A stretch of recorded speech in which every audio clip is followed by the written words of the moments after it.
YouTube, what is poppin', everybody? So about a year ago I started collecting coins.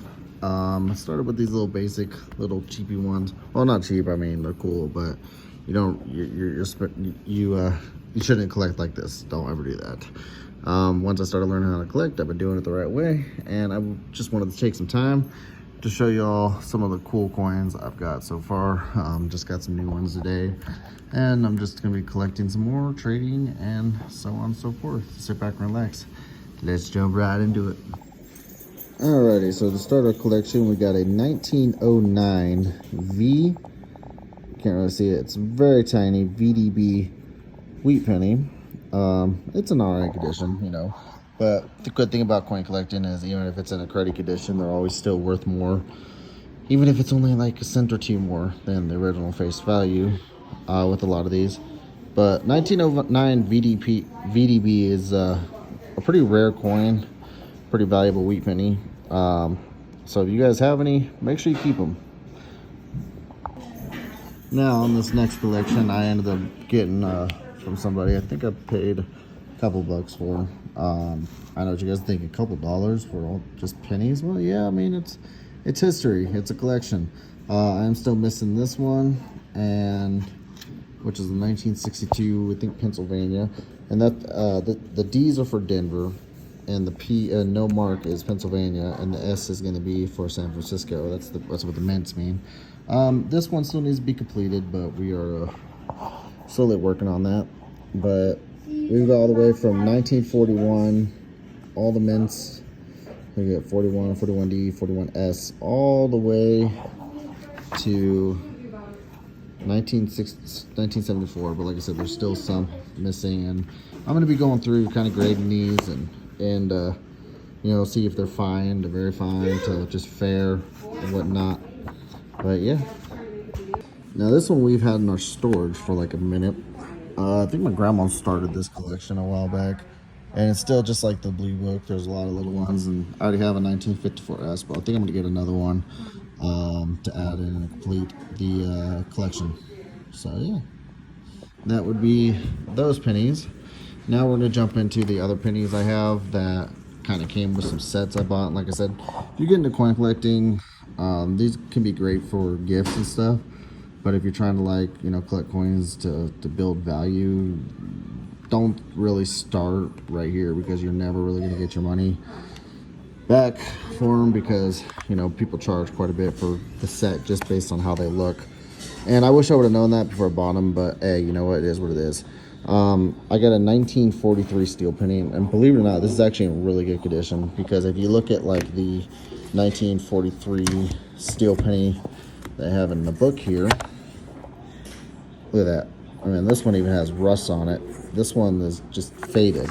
So this is actually a really good steel penny. Really good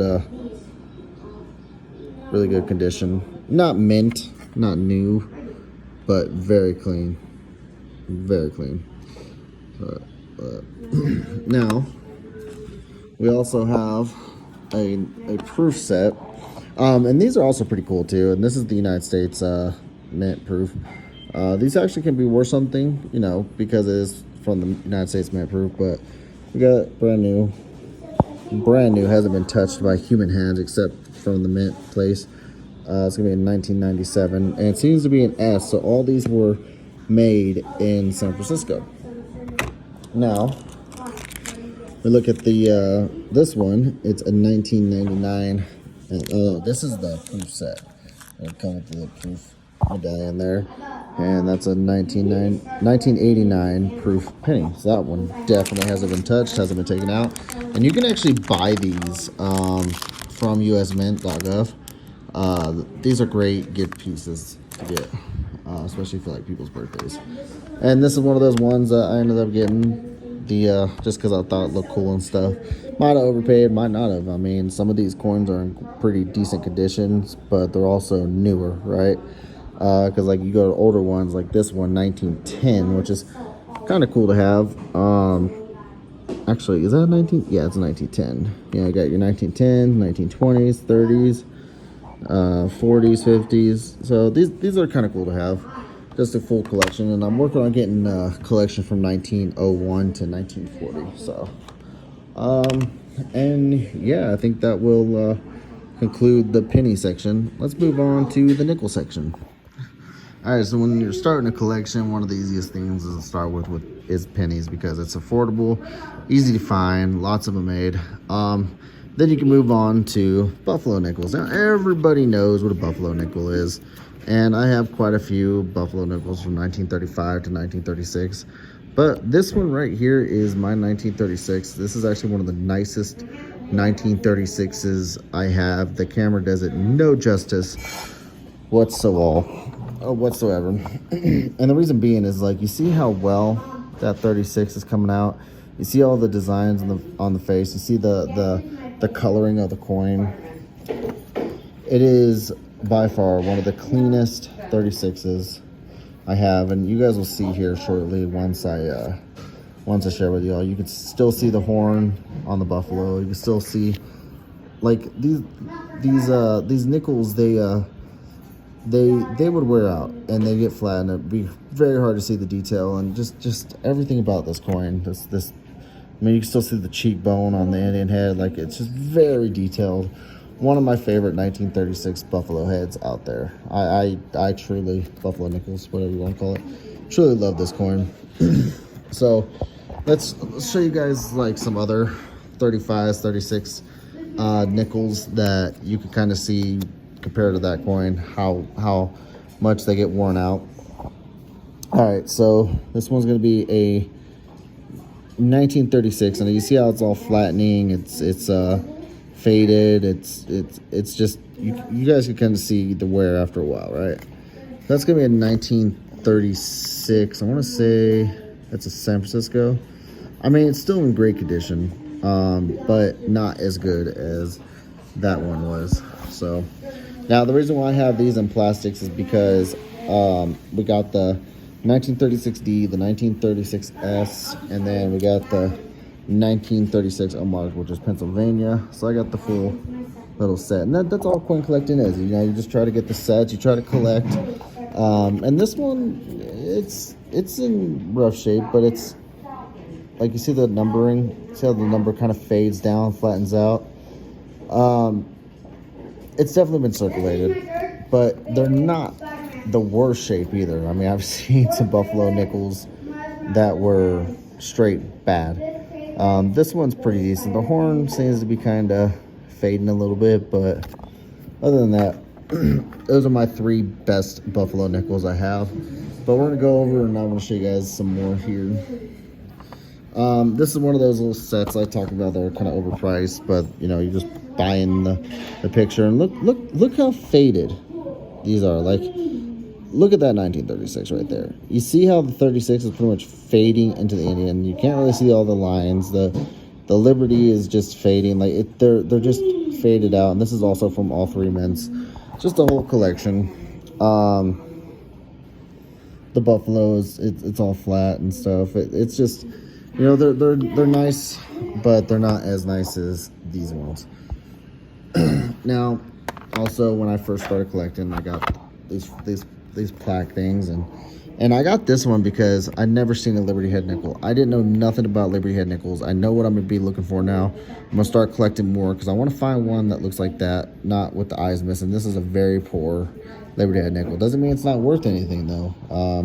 You know, it might be worth like 50 cents to $1, but if I had one like that, it'd be worth a lot more. So you got the Liberty head nickel, and then you got the wartime silver nickel. This is actually silver.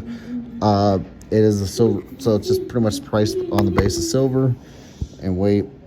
But they're pretty nice. So there's the back of the Liberty head nickel, the back of the wartime silver nickel, the back of the wartime silver nickel right there.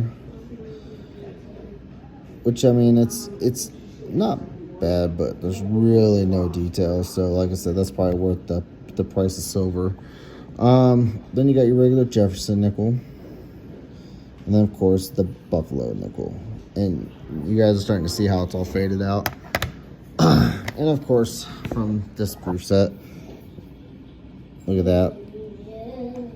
That's probably one of the prettiest nickels Like, granted, it's a 1997 San Francisco, but tell me that's just not gorgeous. Look at that. That's just a beautiful coin. Beautiful coin. I think I have. Same with this one. This is the proof. The print. Yeah, uncirculated. Has not left this package. So there's that. All right. So let's go a little bit older though on the nickels. Because this is actually called a 3-cent nickel. This is pre-Civil War, 1851 or 50. Very old, very worn down, which is kind of the common thing with these. I mean, let's think about it. It's a very old 3-cent piece, but one of my favorite coins in my collection.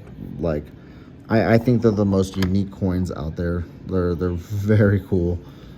I don't know. There's something about these coins that really drew me, and I think it's because I just never seen them before. And they're very tiny. I mean, if you compare it, you compare these to a dime. Look how small that is. There's a dime. That's how small that is.